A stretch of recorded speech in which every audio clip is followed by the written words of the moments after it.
La rédaction vous présente ici son dossier audio La force de l'esprit, accompagné de l'édito du rédacteur en chef Sébastien Lilly.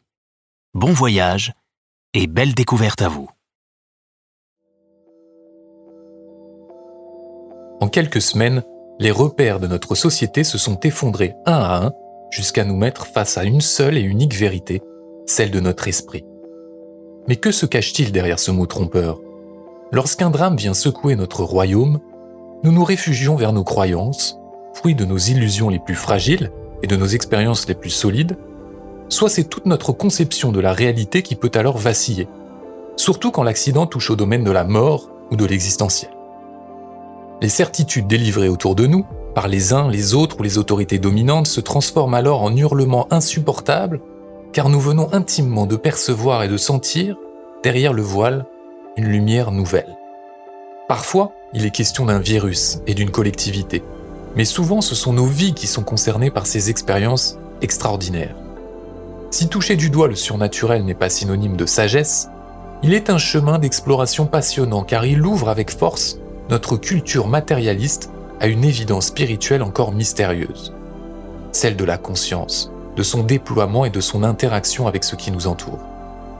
Un nombre immense de phénomènes psychiques, comme les fameux poltergeists, très mal connus par le milieu académique mais étudiés par la parapsychologie depuis une centaine d'années, jettent un pavé dans la mare et amènent aujourd'hui la science et la psychologie à envisager un paradigme post-matérialiste, plus que nécessaire pour tenir compte des fonctions qui gouvernent nos vies et nos esprits. Ce dossier est une plongée dans toutes ces histoires qui défient le rationnel et qui nous invitent à un changement d'être au monde. Enfin, pour fêter la venue de l'été, je suis très heureux d'annoncer deux bonnes nouvelles à nos fidèles lectrices et lecteurs. Premièrement, la sortie de la plateforme Inexploré Digital, un merveilleux espace web grâce auquel vous retrouvez désormais nos contenus, articles, dossiers, podcasts, ainsi que tous nos magazines en version numérique pour les abonnés. Deuxièmement, et dans la continuité, l'arrivée de formules 100% numériques qui feront profiter à celles et ceux qui le souhaitent d'une expérience internet exclusive à moindre coût via mobile, tablette ou ordinateur. De quoi vous accompagner au mieux dans vos quêtes et aventures estivales. La force de l'esprit. Nous pouvons tous être témoins à un moment de notre vie de phénomènes étranges et inexpliqués. Manifestations de défunts, bruits ou visions inopinées, objets se déplaçant tout seuls, prémonitions. Des scientifiques ont essayé d'expliquer ce qui se regroupe autour de la notion de paranormal, explorant les potentiels de l'esprit ou d'un au-delà supposé.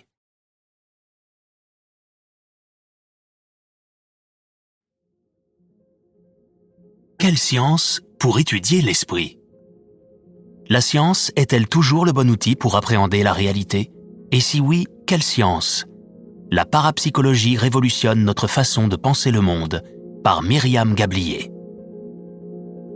Dans une lettre envoyée à Johannes Kepler, Galilée s'étonne que ses confrères de l'université de Padoue ne s'intéressent pas à ses observations. L'astronome indique qu'il ne cesse d'inviter le responsable du département de philosophie à venir regarder les planètes dans sa lunette. Le professeur refuse obstinément. Il justifie sa position en se référant à Aristote.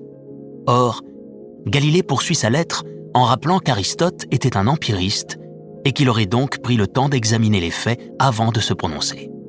Par la suite, l'histoire donnera raison à la théorie héliocentriste portée par Galilée. Ce refus de regarder à travers le télescope de Galilée peut être mis en parallèle avec ce qui se passe aujourd'hui. De nombreux scientifiques ne veulent pas prendre en compte les évidences qui indiquent que la conscience ne serait pas produite par le cerveau, indique David Lorimer, directeur de programme du Scientific and Medical Network et chair de la commission Galileo. La conscience serait un nouveau défi pour la science. En effet, des manifestations conscientes, telles que les sorties hors du corps, les expériences de mort imminente, mais aussi la télépathie, la voyance, la précognition, la psychokinèse, etc., débordent de l'explication matérialiste. Que faire de ces phénomènes dérangeants, sauf à nier leur existence ? Existe-t-il de nouvelles lunettes à travers lesquelles la science devrait regarder ? À vrai dire, il est un champ scientifique dont l'objet est précisément l'étude rationnelle des phénomènes hors normes. C'est la parapsychologie. Loin d'être un agglomérat de croyances occultes, tel qu'il est parfois pensé, La parapsychologie exclut au contraire les explications ésotériques ou religieuses. Elle applique tout bonnement la méthode scientifique à l'étude des anomalies de notre réalité. Ces recherches sont publiées dans les plus grands journaux à comité de lecture et font l'objet de méta-analyses. Quel est le bilan de ces 150 ans d'investigation ? Une accumulation d'évidences indiquant qu'un pan du réel nous échappe. Et bien qu'elle propose des modèles performants à la pointe des connaissances scientifiques, la parapsychologie est, presque malgré elle, amenée à confronter les méthodes et les présupposés scientifiques eux-mêmes. Oups ! La science actuelle est-elle battue à son propre jeu ? La parapsychologie est-elle un tremplin vers la science de demain ? Entre physique et psychologie. En 1889, le psychologue Max Dessoir propose l'appellation parapsychologie. Il indique aussitôt qu'il convient de l'accompagner d'un autre terme, celui de paraphysique. En effet, les chercheurs remarquent que les phénomènes hors normes se produisent tant au niveau psychologique qu'au niveau physique. L'exemple type est celui des poltergeists, qui comprennent l'apparition de sons ou de mouvements d'objets en présence de personnes. Ces effets pourraient ainsi relever des lois physiques et des lois psychiques. Le prix Nobel de médecine, Charles Richet, entérine cette constatation lorsqu'il met en avant la notion de métapsychique en 1905. C'est, selon lui, la science qui a pour objet des phénomènes mécaniques ou psychologiques dus à des forces qui semblent intelligentes. Mais alors, si ce n'est pas juste psychologique, ni juste physique, quel serait le facteur, la force ou la loi à l'œuvre ? Nul ne le sait. C'est pourquoi Robert Soulos et Benjamin Wissner proposent en 1942 d'utiliser la 23e lettre de l'alphabet grec psi pour désigner ce facteur inconnu. Le psi, étudié par ce qui est finalement appelé la parapsychologie, est problématique pour la science actuelle.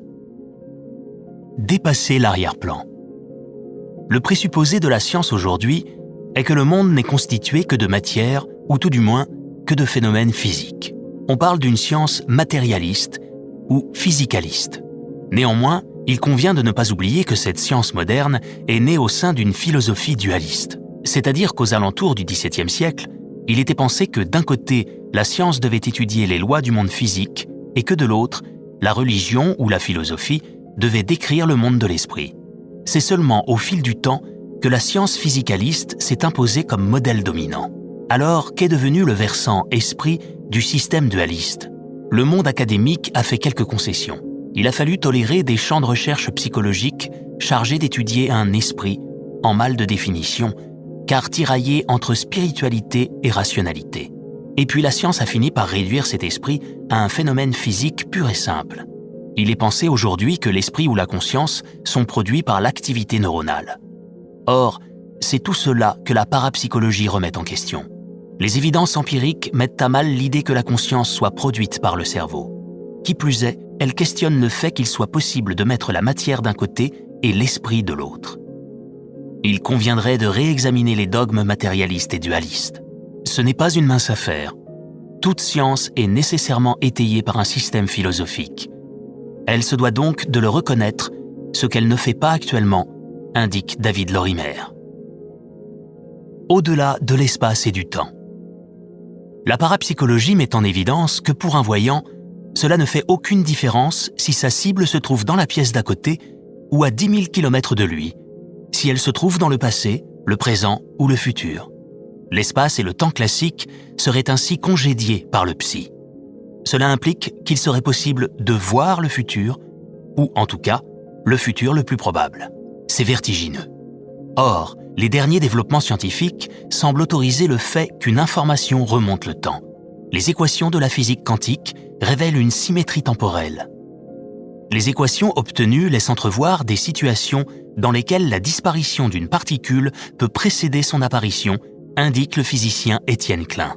Et si le temps est symétrique, la causalité des événements n'est pas que passée, elle peut être future. La rétrocausalité est maintenant entrée dans le politiquement correct. Des événements futurs peuvent causer des événements passés, déclare l'ingénieur physicien Philippe Guillemont. Depuis près d'un siècle et demi, la parapsychologie questionne le dogme de la temporalité classique. Les interprétations récentes de la mécanique quantique lui donnent raison. Les réflexions avancent sur ce front-là. Une méthodologie mise à l'épreuve. La science demande à ce que l'objet d'étude soit défini, isolé et que son comportement soit reproductible. L'idée est d'identifier objectivement les lois causales types qui régissent cet objet et les objets similaires. Or, lorsqu'elle étudie les phénomènes hors normes et qu'elle applique ces critères, la parapsychologie se heurte à certains problèmes.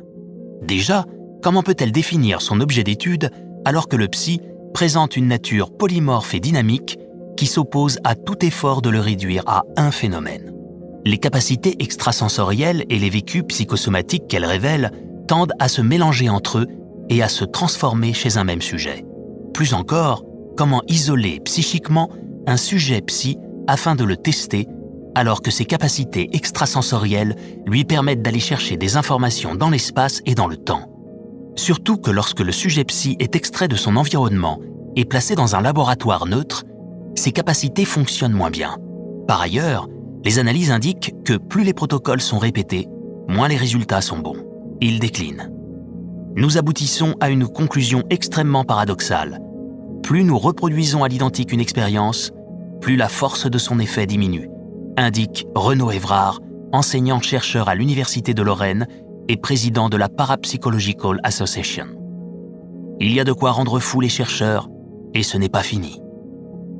Une élusivité fondamentale ? Les effets psy semblent élusifs, c'est-à-dire que si les résultats déclinent, ils fluctuent aussi de manière illogique. Un coup ça marche, un coup ça ne marche pas, puis ça remarche. Les analyses statistiques obtenues sur des centaines de milliers d'expériences reproduites à l'identique montrent que ces variations ne proviennent ni des protocoles, ni du facteur humain. Les chercheurs ont parfois même l'impression que les phénomènes jouent avec eux, qu'ils les promènent. Cette interaction donne l'illusion d'avoir affaire à une forme d'intelligence, alors qu'il s'agit plutôt d'une limite naturelle inhérente au phénomène, commente Renaud Evrard. En fait, l'élusivité reflèterait le fait que le psy ne relèverait pas d'une causalité classique. Il semblerait que nous ne puissions pas demander au phénomène psy d'apparaître de manière purement causale. La nature du psy semble donc différente de la nature des objets étudiés par la science matérialiste, souligne le professeur Harald Wallach, enseignant à l'Université médicale de Poznań en Pologne et co-auteur de la théorie quantique généralisée, un modèle qui s'applique notamment aux phénomènes paranormaux. Par exemple, lorsque vous appuyez sur un interrupteur, la lumière s'allume. Le psy n'obéirait pas à ce genre de causalité matérielle et localisée. La méthode scientifique est utile pour détecter des causes stables, mais elle ne peut rien détecter d'autre. Il y a notamment un pan de la réalité que la science physicaliste ne peut pas appréhender. Ce sont les phénomènes relevant d'une intrication ou d'une causalité quantique, poursuit Harald Wallach. Arthur Eddington disait que la science est comme un filet de pêche. Si la taille des mailles est de 10 cm, elle capte des poissons qui font 10 cm ou plus et laisse passer les plus petits. La question est alors de savoir s'il suffirait de recalibrer la taille du filet ou s'il faudrait revoir la méthode du filet en elle-même. La question de l'observateur. La science demande à ce que le scientifique reste neutre et à ce que ses croyances n'influencent pas ses observations. Or, la parapsychologie montre que les résultats varient selon que le chercheur croit au psy ou pas. C'est l'effet expérimentateur. Elle indique que les performances sont supérieures pour les sujets qui croient au psy et inférieures pour ceux qui n'y croient pas. C'est l'effet mouton-chèvre. Elle souligne qu'il arrive que les personnes qui disent ne pas croire du tout au psy produisent des résultats tellement négatifs qu'ils en deviennent significatifs. Il s'agit du psy-missing. Elle révèle que la vie intime du sujet peut favoriser l'apparition de phénomènes psy. Par exemple, certains vivent des expériences spontanées au moment du décès d'un proche. Clairement, l'affect, les émotions, les pensées, les croyances jouent sur l'apparition du psy. Or, cette influence subjective de l'observateur, également mise en évidence par la physique quantique, remet en cause le postulat d'objectivité de la science classique. Un mythe est-il en train de s'effondrer ? Lorsque nous levons la distance entre le scientifique et son objet, nous humanisons la science. La parapsychologie montre que les scientifiques génèrent des phénomènes qui correspondent à leur idéologie ou leur imaginaire. Cela implique que la science produit des vérités qui appartiennent à des contextes historiques et à des groupes humains, ce qui est scientifiquement inadmissible, poursuit Renaud Evrard. Pavé dans la mare, les vérités scientifiques seraient relatives. Il faudrait penser une science inclusive capable de prendre en compte la circularité entre l'observateur et l'observé. l'intégration d'une vision élargie de la conscience dans la science demande à ce qu'une nouvelle méthodologie soit développée. Une méthodologie de l'introspection radicale ou de l'expérience intérieure, affirme Harald Wallach, auteur du rapport Galiléo. Bousculer la science. Ainsi, tous les phénomènes pourraient ne pas être réductibles à la physique matérialiste. Ils n'obéiraient pas tous à la causalité d'un espace-temps classique. L'objectivation ne serait pas suffisante à leur étude. Il conviendrait de penser une circularité avec l'expérience subjective. Afin de faire évoluer la science dans son sens le plus noble, nous devons revoir notre modèle du monde. Nous devons abandonner la métaphore d'un monde-machine et élaborer une façon plus pertinente de penser un monde vivant et conscient, conclut David Lorimer. Nous n'en sommes pas à notre premier changement de paradigme. Nos philosophies ont déjà été défiées par des examens renouvelés des faits empiriques. Et si cela donne l'impression d'un monde qui s'écroule, c'est également une invitation à rencontrer le réel avec un nouvel émerveillement.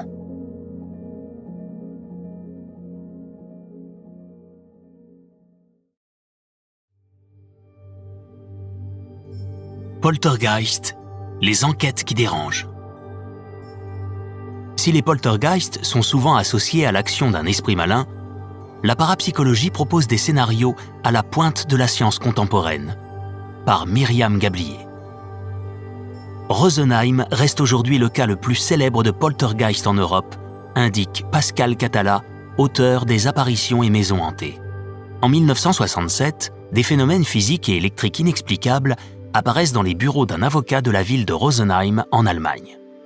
Des ampoules électriques explosent ou tombent, des lustres oscillent jusqu'à toucher le plafond, des machines se dérèglent, le liquide de la photocopieuse jaillit de son réservoir. L'avocat fait venir des électriciens. Leurs mesures révèlent des variations électromagnétiques considérables. Une ligne d'alimentation directe est reliée au réseau électrique, puis elle est remplacée par un groupe électrogène. Rien n'y fait, les phénomènes continuent. Les téléphones semblent également devenir fous. Ils sonnent tous en même temps, interrompent les conversations ou appellent tout seuls. Les factures de téléphone atteignent des montants astronomiques. Des appareils de contrôle sont installés par la Poste fédérale allemande. Ils permettent notamment d'enregistrer les numéros appelés. Le 20 octobre, l'horloge parlante est appelée 46 fois en 20 minutes d'un poste pourtant surveillé, poursuit l'auteur, membre du conseil directeur de l'Institut métapsychique international.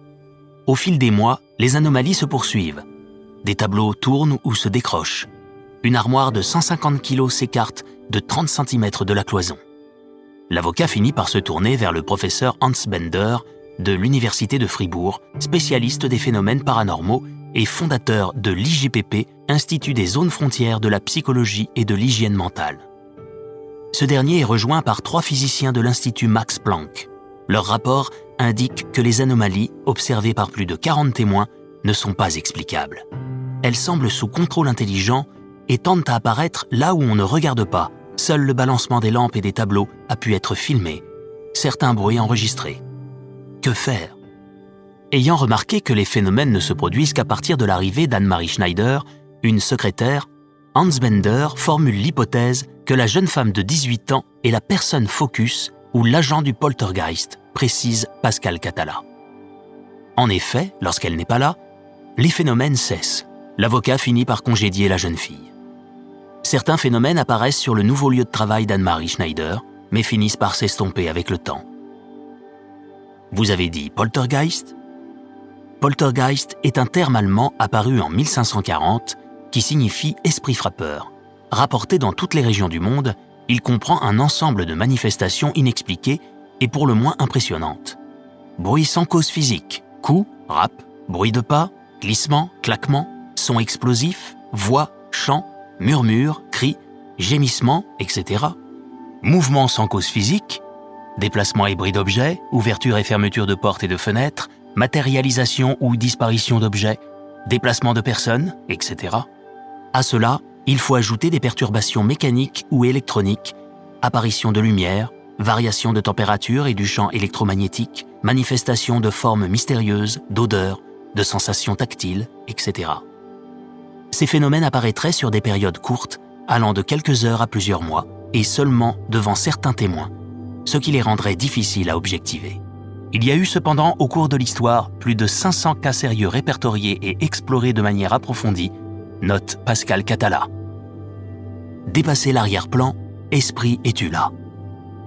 L'interprétation folklorique, qui veut que ce soit des esprits malins, des fées ou des lutins qui produisent les poltergeists, fut le premier scénario explicatif. Au XIXe siècle, l'hypothèse spirit et son modèle de la survie de l'âme arrivent sur le devant de la scène. Il est alors davantage pensé que ce sont les âmes des morts ou des esprits désincarnés qui produisent les phénomènes. Ces explications sont ensuite évacuées par la parapsychologie et son approche rationnelle. Les chercheurs explorent alors un modèle psy à composante énergétique. Des forces ou des énergies psychiques et physiques, qui n'auraient rien à voir avec des êtres invisibles, influenceraient des objets ou des lieux et causeraient les poltergeists. Il se trouve qu'en effet, des variations électromagnétiques et des anomalies géomagnétiques sont souvent mesurées sur les lieux. Le parapsychologue William Rawls de l'Université de West Georgia a avancé l'idée d'une interaction entre les ondes dues à l'état mental d'une personne et les ondes électromagnétiques du lieu. Néanmoins, des protocoles plus récents montrent que l'effet psy ne dépend pas de la transmission d'une force, d'une énergie ou d'une onde. Des expériences d'influence à distance ont réussi sur des dizaines de milliers de kilomètres malgré l'utilisation de cages de Faraday. Par ailleurs, le modèle énergétique ne suffit pas en lui-même à expliquer le versant intelligent du facteur qui semble à l'œuvre. Les chercheurs ont ensuite exploré des modèles psy à composante plus psychique. La psychokinèse. Les phénomènes de psychokinèse, dont font partie les poltergeists, comptent parmi les aspects les plus confrontants de la recherche en parapsychologie, souligne Mario Varvoglis, psychologue et président de l'Institut métapsychique international. Psychokinèse signifie « mouvement par l'esprit ». Également appelée PK ou télékinésie, elle représente le versant projectif du psy. C'est-à-dire que contrairement aux phénomènes classés dans le versant réceptif du psy, la télépathie, la voyance, la précognition, qui sont jugées plus passives, la psychokinèse suggère une influence active. Les chercheurs ont alors classé ces manifestations en 3 catégories. La macro-PK regroupe les effets visibles à l'œil nu, torsion, déplacement, matérialisation ou lévitation d'objets, poltergeist, apparition hantise, etc. La micro-PK concerne les effets invisibles à l'œil nu, altération de systèmes probabilistes, comme les jets de dés ou les générateurs de nombres aléatoires non algorithmiques. Enfin, la bio-PK concerne l'effet de psychokinèse sur les organismes vivants. Au bout du compte, la PK indique qu'il existe une autre forme d'influence ou de causalité que celle mesurée par la science actuelle. Or, si nous accordons à la conscience une efficacité causale, les effets psychokinétiques deviennent compréhensibles. Bien sûr, cette idée d'une influence de la conscience sur la matière n'est pas admise par la majorité des scientifiques, poursuit Mario Varvoglis. Ainsi, les poltergeists pourraient être l'expression de la capacité projective du psy et donc de la conscience d'une personne vivante. Les investigations montrent en effet qu'il existe souvent une personne focus ou un agent, probablement un ou une adolescente en difficulté, au cœur des phénomènes. Néanmoins, l'explication fondée sur le psychisme du sujet psy ne rend pas compte de toutes les modalités des poltergeists. Les théories actuelles vont plus loin. Qui est le sujet psy ? Historiquement, les premières études en parapsychologie étaient centrées sur des sujets psy exceptionnels. Daniel Douglas Home, Leonora Piper, Eusapia Palladino, etc. Les chercheurs ont donc d'abord pensé que ceci était essentiel. La parapsychologie américaine a ensuite mis en évidence, grâce à ses méthodes statistiques, que tout un chacun peut potentiellement produire un effet psy. Aujourd'hui, une nouvelle tendance consiste à moins se centrer sur le sujet en tant que tel, mais à envisager qu'il fait partie de systèmes psychophysiques. Ainsi, les phénomènes psy ne résulteraient pas simplement d'une faculté personnelle, mais d'un ensemble de facteurs qui comprendraient la relation du sujet à son environnement familial, social, mais aussi physique. Par exemple, les individus d'une famille qui vivent dans un appartement entretiennent des liens affectifs entre eux, ainsi que des liens d'attachement avec les objets qui les entourent. Le tout forme un système psychophysique complexe. Celui-ci peut à la fois comprendre des sous-systèmes, un enfant, sa chambre et ses objets, et s'insérer dans un système plus grand, l'ensemble des voisins et l'immeuble en lui-même. Cette compréhension de la PK est particulièrement portée par le modèle de l'information pragmatique qui est devenu la théorie quantique généralisée, indique Mario Varvoglis. À l'avant-garde scientifique. tout commence dans les années 1970 par les recherches d'un physicien et psychologue, Walter von Lukadou, collègue de Hans Bender et collaborateur de l'IGPP. Parce qu'il cherchait à aborder les phénomènes paranormaux sur le plan physique, mais aussi psychologique et sociologique, le physicien-psychologue s'est penché sur la théorie des systèmes. Celle-ci peut en effet décrire tout phénomène tel un système fait d'un ensemble d'interactions de nature différente. Mais comment un système psychophysique se forme-t-il ? Comment le système famille-appartement, par exemple, s'organise-t-il ? Le concept de clôture organisationnelle du neurobiologiste Francisco Varela offre une piste pertinente, note Walter von Lukadou. Un système apparaîtrait lorsque des interactions psychiques et physiques entre différents éléments formeraient un ensemble. C'est-à-dire que les interactions créeraient une forme de clôture organisationnelle, un ensemble autonome, bien qu'en relation constante avec des systèmes plus grands. Walter von Lukadou s'est ensuite intéressé à un autre concept important, l'information pragmatique d'Ernst Ulrich von Weizsäcker. L'idée ici est qu'au lieu de quantifier l'information dans un système en termes de bits, il faut la qualifier selon l'action concrète qu'elle a. Ceci permet de faire un pont avec la question du sens que peut avoir une information pour ce système. Force psychique ou intrication non locale ? J'ai eu l'intuition qu'il fallait aussi faire appel à la physique quantique, mais je n'avais pas la possibilité de formaliser cette idée, précise Walter von Lukadou. Ce sont les physiciens et psychologues Hartmann Römer, Harald Wallach et Harald Hartmann-Spacher qui formalisent la théorie quantique généralisée au début des années 2000 à partir des travaux de von Lukadou. Nouvelle bascule conceptuelle vers un monde d'intrication quantique non locale et atemporelle. Nous avons vu que nous ne pouvons plus penser en termes d'une force causale qui voyagerait dans l'espace et dans le temps d'un point A à un point B du système. La théorie quantique généralisée rend compte d'un effet qui ne dépend d'aucun signal transmis. Elle indique que les éléments du système sont intriqués. S'il se passe quelque chose du côté d'un élément, les autres bougent instantanément. Ces modèles génèrent un changement de paradigme en parapsychologie. Nous avons passé 150 ans à essayer de mesurer un signal qui obéirait à une causalité classique. Nous parlons maintenant de systèmes psychophysiques intriqués qui obéissent à la fois à des lois causales, mais aussi à des lois quantiques, résume Walter von Lukadou. Notons que la théorie quantique généralisée s'applique à de nombreux phénomènes qui ne sont pas paranormaux. Notre réalité est-elle aussi gouvernée par des dimensions qui sont hors espace-temps et acausales ?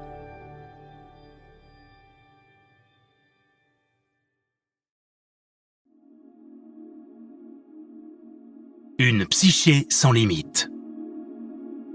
La psychologie ne devrait-elle pas prendre davantage en compte les expériences paranormales ?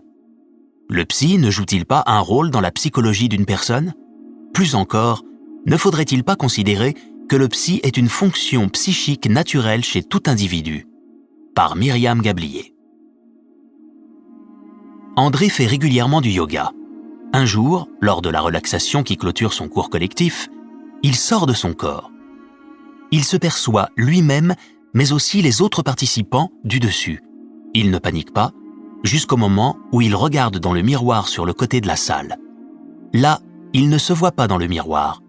Et c'est le fait de ne pas s'être vu qui l'a profondément bouleversé, note la psychanalyste Johar Sia Ahmed. André réintègre brusquement son corps.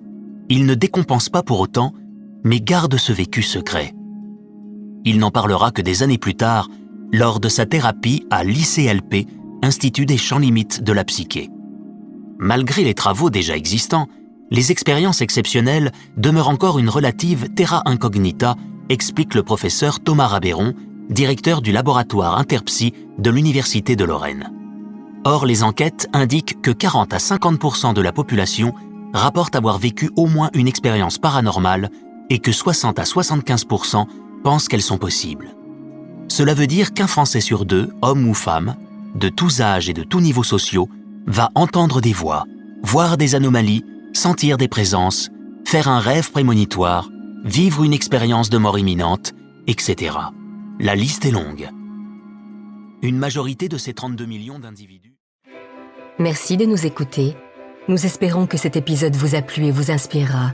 Découvrez la suite de ce dossier audio dans les épisodes suivants, disponibles en intégralité pour nos abonnés sur Inexploré Digital. Et surtout, n'hésitez pas à partager autour de vous nos contenus. À bientôt.